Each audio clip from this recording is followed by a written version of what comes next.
반갑습니다. 붓다의 복과 지혜입니다. 삶의 고통 속에서도 지혜의 등불을 밝히신 부처님의 가르침처럼 오늘 우리는 혼란한 정치와 사회 속에서 불교가 어떤 역할을 해왔는지를 되새겨보려 합니다.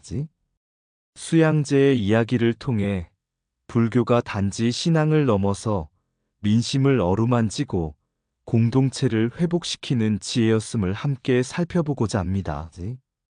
바른 진리를 향한 마음으로 영상의 문을 함께 열어봅니다. 자, 그럼 수양제가 불교를 옹호하는 가장 중요한 대목이 뭐냐? 그 여정을 함께 해볼까요?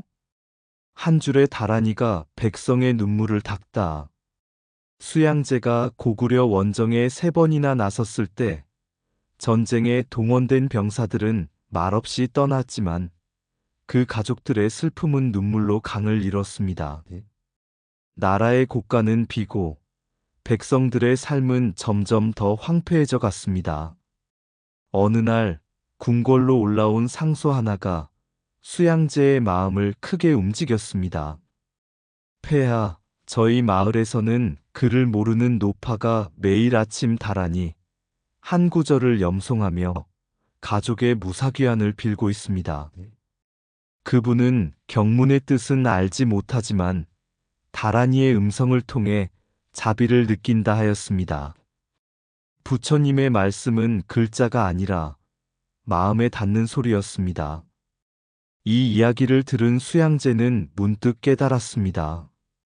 부처님의 참된 뜻은 고귀한 학문 속에만 있는 것이 아니라 백성의 아픔에 손을 내미는 자비의 실천 그 자체에 있다는 것을.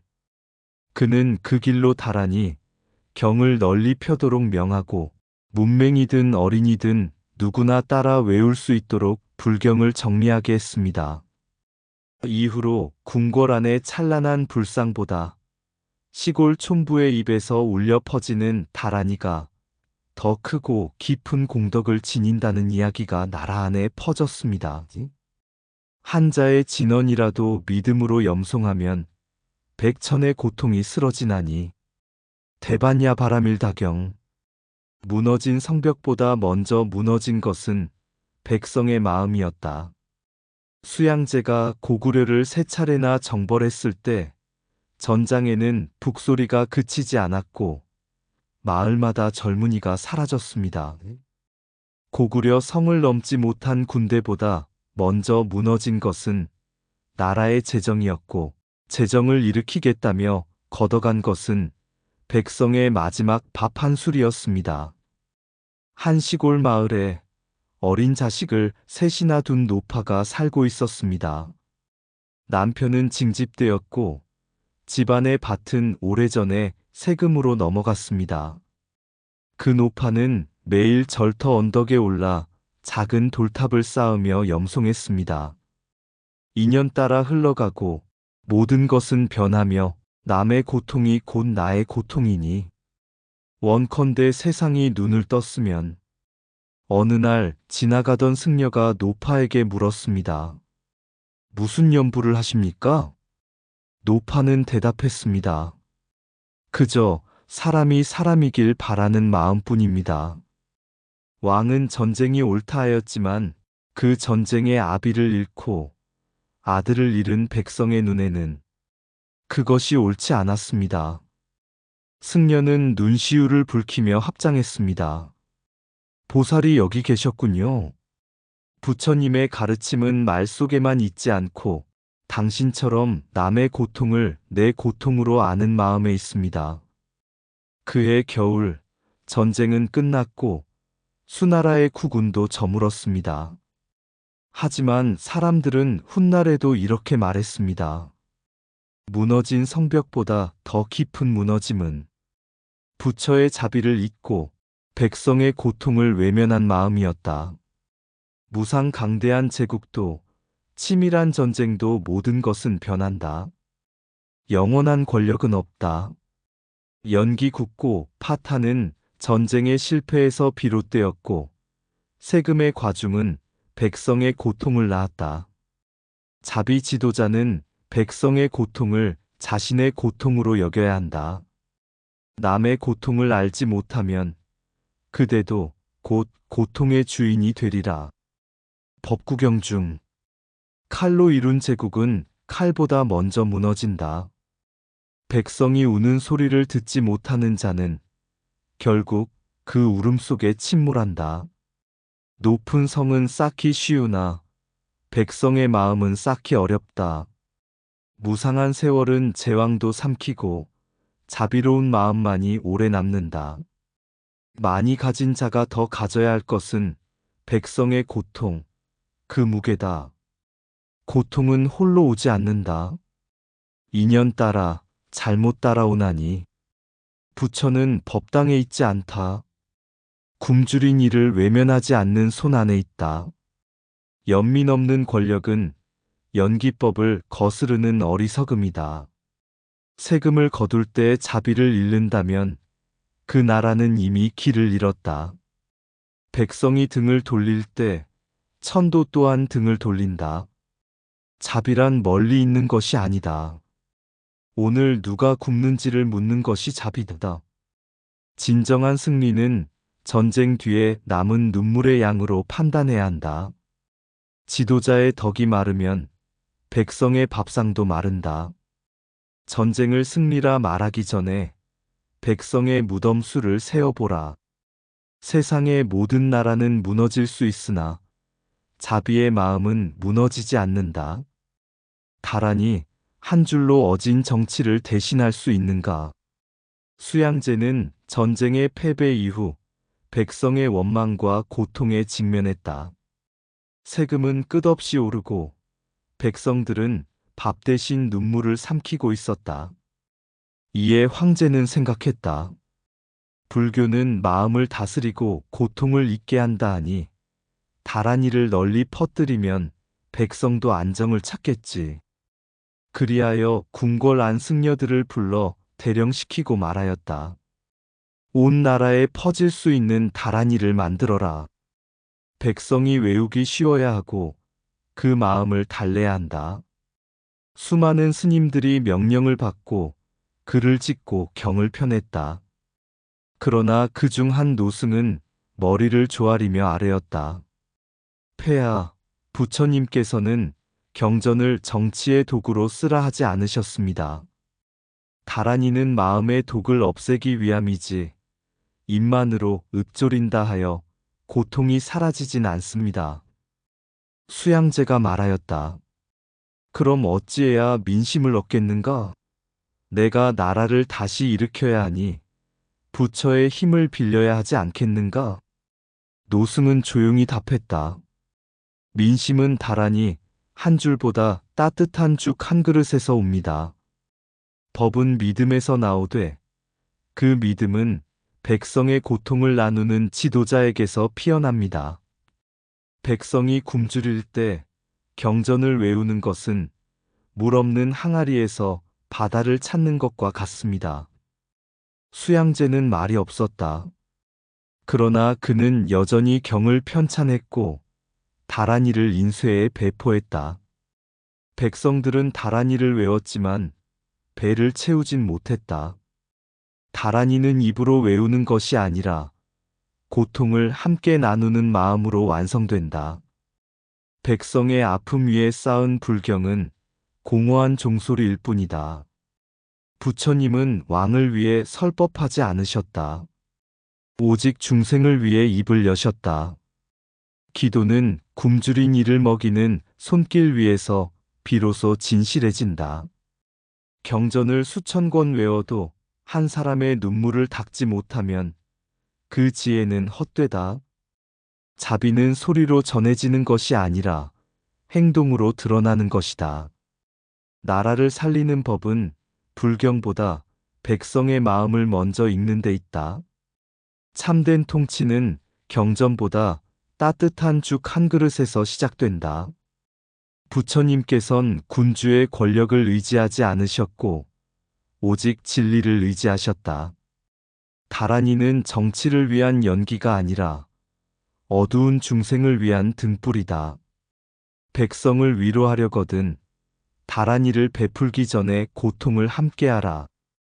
불법은 수단이 아니요 목숨처럼 지켜야 할 생명의 길이다. 기도는 울음 속에서 빛나고 자비는 침묵 속에서 실현된다. 백성의 고통을 잊고 외우는 다란이는 구름 없는 하늘에 비를 구하는 것과 같다. 불경을 펴기 전에 마음을 펴고 권력을 쓰기 전에 자비를 써라. 글자를 따라 마음을 닦다. 사경 수행의 깊은 길. 수나라 말 수양제는 전쟁과 혼란 속에서도 백성에게 불경을 보급하려는 의지를 놓지 않았다.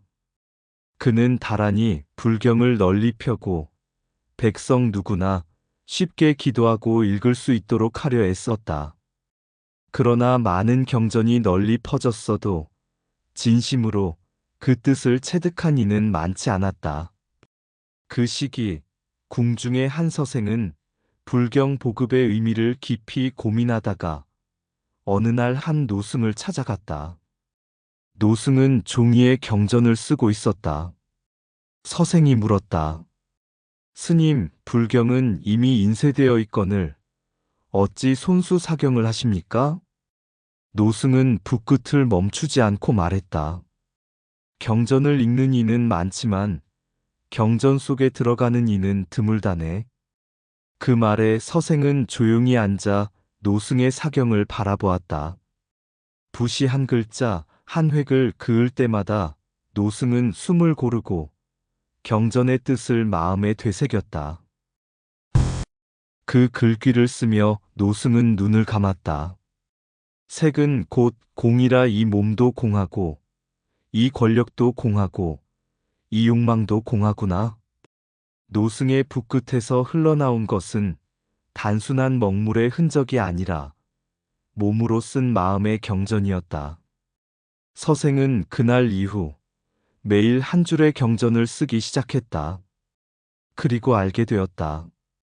경전은 눈으로 읽는 것이 아니라 마음으로 들어가는 문이라는 것을. 사경은 글을 쓰는 것이 아니라 어리석음을 지우는 일이라는 것을. 이렇듯 사경은 단순한 필사가 아니라 경전의 구조와 의미, 그리고 수행자의 마음을 하나로 잇는 수행입니다. 수양제의 불경 보급 의도가 단지 정치를 위한 것이 아닌 혼란한 시대에 진리의 길을 남기려는 노력이었음을 오늘날의 사경 수행이 새롭게 되새기게 합니다. 글을 쓰는 것이 아니라 나를 지우는 것이다.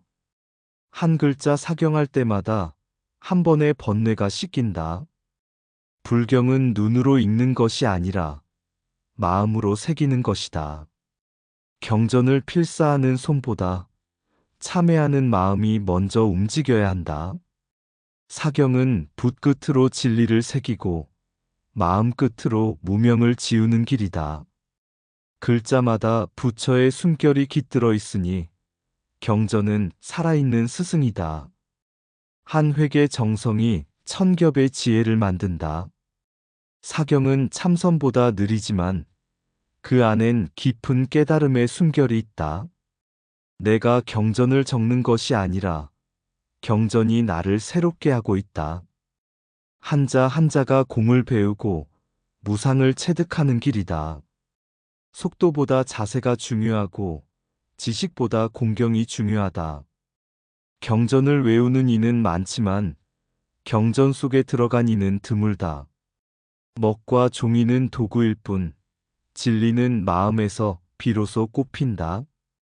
필사하는 동안 번뇌는 침묵하고 마음은 부처의 거울이 된다. 경전을 베끼는 것이 아니라 부처님 마음을 다시 그리는 것이다. 붓을 들고 마음을 닦다. 사경의 참된 길. 옛날 인도 마가다국에 한 젊은 수행자가 있었습니다. 그는 경전을 많이 외우고 법문도 수없이 들었지만 어느 순간부터 마음이 교만해지고 수행의 길이 막히기 시작했습니다. 어느 날 그는 부처님께 찾아가 이렇게 물었습니다. 세존이시여, 저는 많은 경을 외우고 논쟁에도 이기건만 제 마음은 점점 답답하고 메말라 갑니다. 왜 그러한 것입니까? 부처님은 조용히 말씀하셨습니다. 경전을 외우는 자는 지혜를 배울 수 있으나 경전을 새기는 자는 자기를 내려놓을 수 있다. 붓을 들어 한자 한자를 옮기며 내 마음속의 무명을 지워보아라. 그 말에 따라 젊은 수행자는 하루도 빠짐없이 사경을 하기 시작했습니다. 처음엔 그저 따라 적는 일처럼 보였지만 점점 문장의 뜻이 가슴에 들어오기 시작했습니다. 무상이라는 글자를 쓸 때 그는 아버지의 죽음을 떠올렸고 고를 쓸 때는 자기 안의 분노와 번뇌를 마주했습니다. 사경 1년이 흐른 어느 날 그는 문득 눈물을 흘리며 말했습니다. 제가 부처님의 말씀을 외우고 다닌 것이 아니라 부처님께서 제 마음에 말씀하고 계셨습니다. 그때 부처님께서는 환하게 웃으며 말씀하셨습니다. 이제 너는 경전을 읽은 것이 아니라 경전을 살아낸 것이다. 이처럼 사경은 단순한 필사가 아니라 자기를 다듬고 부처님의 뜻을 되새기는 깊은 수행입니다. 오늘 붓을 드는 당신도 바로 그 길을 걷는 수행자입니다.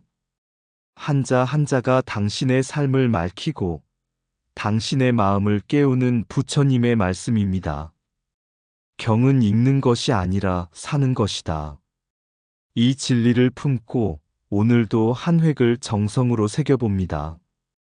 다란이의 길 수양제의 뜻을 생각하며 세금의 무게로 등 굽은 백성들, 전쟁의 상처는 나라의 순결마저 앗아가네.